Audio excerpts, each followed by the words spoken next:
L'initiative Faim Zéro, c'est un engagement politique en vue de la situation de malnutrition et de faim au niveau de la sous-région. C'est une initiative qui a été adoptée par les États membres de la CEDEAO en 2012 et c'est un appel à l'action.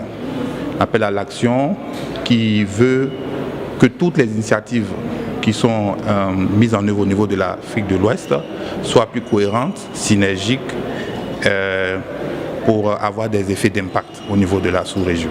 J'aimerais préciser que de toutes les sous-régions au niveau de l'Afrique, l'Afrique de l'Ouest est cette région qui a fait le plus grand progrès, c'est-à-dire atteindre la cible C de l'OMD 1, réduire de moitié la prévalence de la sous-alimentation au niveau des populations.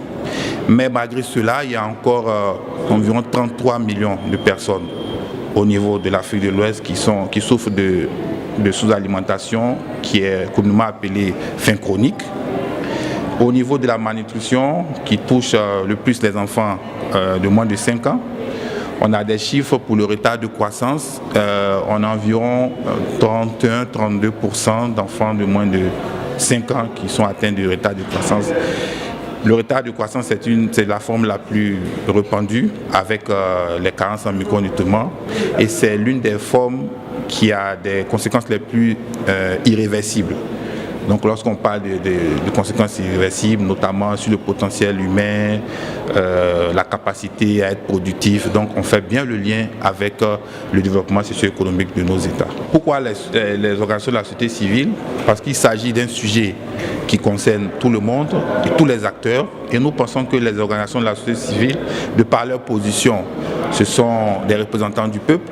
Ils sont en contact avec la population, ils connaissent leurs aspirations, ce qu'ils veulent et ils ont un poids, notamment pour faire la veille citoyenne. Ils peuvent parler aux décideurs politiques, ils peuvent parler à la communauté. Et ils sont aussi dans une phase de transition où on a affaire à des gens qui comprennent de quoi il s'agit, qui ont des capacités qui sont renforcées, qui sont des intellectuels. Et c'est plus facile.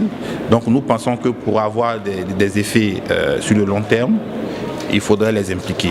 La cible fixée, c'est 2025. Et cette cible est en lien avec le défi Faim Zéro de l'ancien secrétaire général des Nations Unies, M. Ban Ki-moon, qui a été adopté en 2012 aussi. C'est en lien avec l'objectif de la déclaration de Malabo de l'Union africaine de 2014, qui fixe l'atteinte de la faim zéro à 2025. Donc on voit très bien qu'il y a un alignement de toutes les initiatives. C'est ce qu'on demande en fait. Action contre la faim en tant qu'institution régionale qui est très proche des organisations de la société civile, Action contre la faim est un partenaire de choix. D'abord de par sa couverture qui agit au niveau régional et au niveau pays comme la FAO.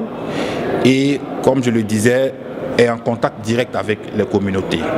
Donc on pense que pour les actions de suivi de cet atelier, mais aussi pour les collaborations futures, c'est un partenaire tout indiqué. Il est attendu que les participants puissent élaborer des plans d'action. Nous voulons que ces plans d'action prennent en compte des interventions prioritaires, vraiment clés, qui vont avoir le plus grand impact.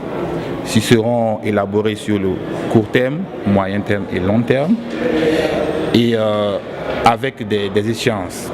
Mais ce que nous voulons au cours de cet atelier, c'est de commencer la réflexion afin que ces plans-là soient mieux finalisés de retour chez eux.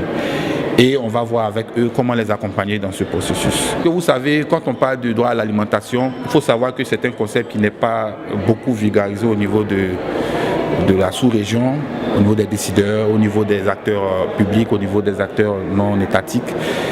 Donc, une action prioritaire, par exemple, pourrait être de renforcer cette communication. Parce qu'il faut d'abord communiquer. La première étape. Après la communication, il faut faire du plaidoyer. Bien sûr, les deux sont liés en communiquant, en faisant le plaidoyer, on communique. Mais après la phase de plaidoyer, il y a aussi la participation au processus, au dialogue politique. Parce que nous savons que les États fonctionnent avec des documents stratégiques.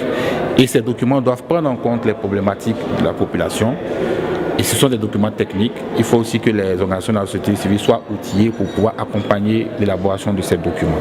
Donc c'est comme ça qu'on constitue un peu. Mais nous voulons que les actions viennent des organisations de la société civile qui sont mieux placées que nous pour identifier leurs besoins.